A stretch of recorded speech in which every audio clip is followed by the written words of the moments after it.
आज इस छोटा सा प्रयास में हम लोग जैन धर्म के बारे में जानते हैं, है ना। जैन धर्म से जो एग्जाम में महत्वपूर्ण प्रश्न पूछा जाता है, हम उसकी चर्चा कर रहे हैं।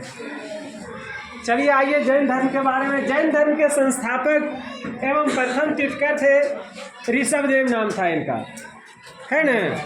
एग्जाम में प्रथम के बारे में पूछा जाता है, लास्ट के बारे में पूछा जाता है, कभी कभी दूसरा भी पूछा जाता है। तो दूसरा तीर्थकर अजीतनाथ थे। दूसरा तीर्थकर कौन थे? जैन धर्म के 23वें तीर्थकर पार्श्वनाथ, जो इक्ष्वाकु वंशीय राजा अश्वसेन के पुत्र थे। इन्होंने 30 वर्ष की अवस्था में गृह त्याग किए।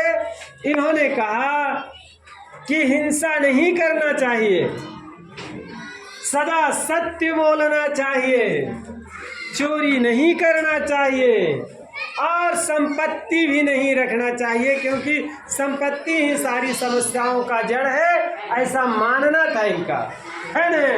इनका कहना था कि संपत्ति से ही लोभ क्रोध सब जन्म लेता है, इसलिए उसको भी नहीं रखना है।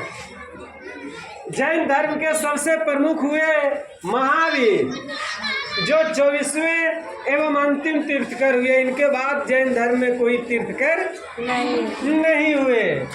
इनका जन्म 540 ईस्वी पूर्व कुंडग्राम वैशाली में हुआ, जो बिहार में पड़ता है ना। और जहाँ तक आपको पता होगा कि इनकी मृत्यु नालंदा जिला के पावापुरी में हुआ है ना। 468 ईस्वी पूर्व 72 वर्ष की उम्र में। कितने वर्षों की उम्र में? 72 वर्ष। 72 वर्ष की उम्र में। इनके पिता का नाम सिद्धार्थ, माता त्रिशला, पत्नी यशोदा, पुत्री अनुजा प्रियदर्शी। बचपन का नाम इनका वर्धमान था। महावीर के बचपन का नाम क्या था? वर्धमान। आपको याद है कल हम बताए थे गौतम बुद्ध के बचपन का क्या नाम था? सिद्धार्थ। माता पिता की मृत्यु के बाद 30 वर्ष की अवस्था में बड़े भाई नंदीवर्धन से आज्ञा लेकर के संन्यास जीवन शुरू किया, है ना। अनिगिरी का त्याग कर दिए। 12 वर्ष तक कठिन तपस्या किया इन्होंने। जाम्भिक के समीप जगह जो है वो वही है जृंभिक। रिजुपालिका नदी के तट पर, नदी का नाम रिजुपालिका है। साल वृक्ष के नीचे इन्हें ज्ञान की प्राप्ति हुई। गौतम बुद्ध को कौन सा वृक्ष के नीचे ज्ञान की प्राप्ति? कितने वर्ष तक कठिन तपस्या किए थे? 6 वर्ष। और ये 12 वर्ष तक किए थे साल वृक्ष के नीचे। और कौन सी नदी थी वो जहाँ गौतम बुद्ध को ज्ञान प्राप्ति हुई? बगल से कौन सी नदी बहती थी? पास से फल्गु नदी। फल्गु नदी।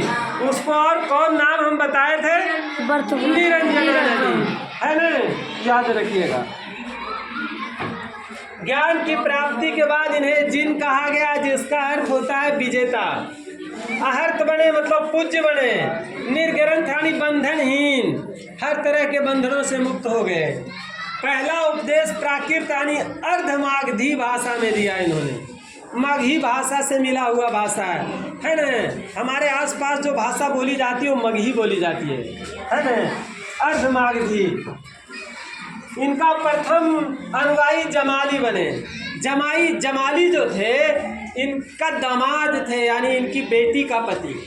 सबसे पहला शिष्य यही बने, है ना। जमाली नाम था। वो इनकी बेटी जो थी ना अनुजा प्रियदर्शनी, वो इन्हीं के पति थे वो। प्रथम जैन भिक्षुणी जो बनी चंपा, ये राजा दधिवाहन की पुत्री थी।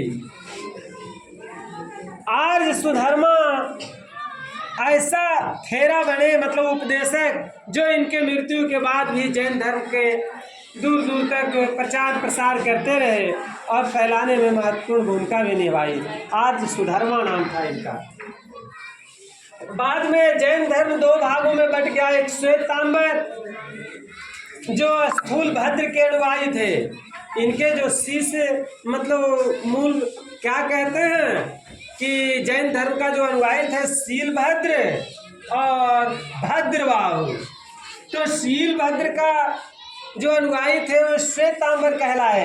इनके बारे में एक छोटी सी कहानी आती है। कहा जाता है कि लगभग इनकी मृत्यु के 300 वर्षों के बाद दक्षिण भारत में अकाल पड़ गया। तो दक्षिण भारत में जब अकाल पड़ गया तो वहाँ खाना पीना मिलना भी मुश्किल हो गया, है न।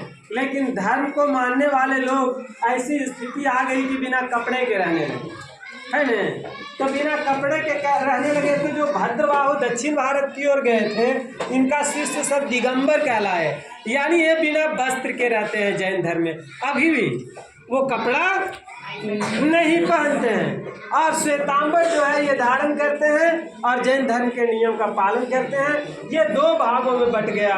भद्रबाहु का अनुयायी दिगंबर कहलाया और स्थूल बाहु का अनुयायी श्वेतांबर कहलाया। जैन धर्म के त्रिरत्न सम्यक दर्शन, सम्यक ज्ञान और सम्यक आचरण, इसके 5 महाव्रत थे। अहिंसा यानी हिंसा नहीं करना, सत्य वचन हमेशा सत्य बोलना, अस्तेय, अपरिग्रह और ब्रह्मचर्य, ये सब जो थे 5 इनके प्रमुख महाव्रत है। इनकी मृत्यु के बारे में हम बताए हैं। कभी कभार इनसे संबंधित एक और क्वेश्चन पूछा जाता है कि जैन धर्म के जो प्रथम तीर्थकर ऋषभ देव थे, इनका प्रतीक क्या था? तो इनका प्रतीक सांड था, है न। दूसरे का हाथी था। दूसरा तीर्थकर कौन थे?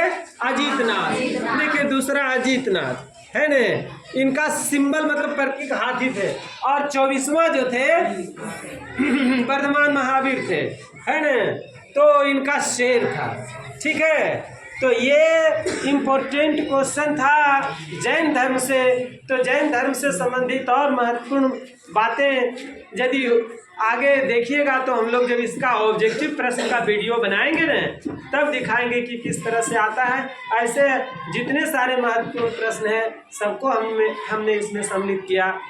देखते रहिए, सुनते रहिए, याद रखिए।